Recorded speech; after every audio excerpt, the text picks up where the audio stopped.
class 10th. Today's schedule is how is federalism practiced in India? Civics.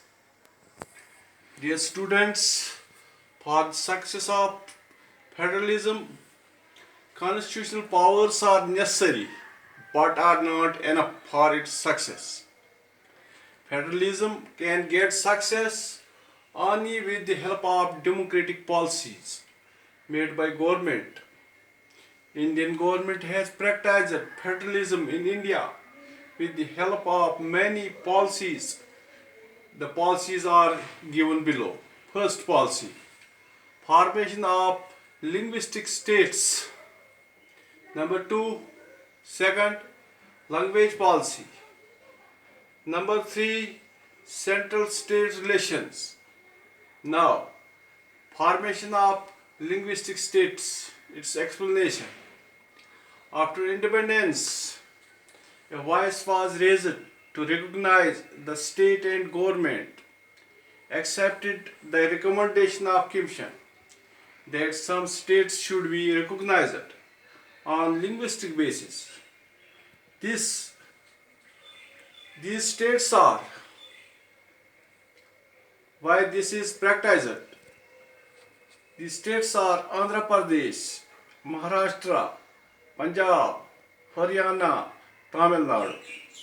That has increased the unity among Indian states and decreased the chances of tension among different states. With this, the federalism has been practiced in India. Number second policy, language policy. India is a multilingual country where people speak a number of languages.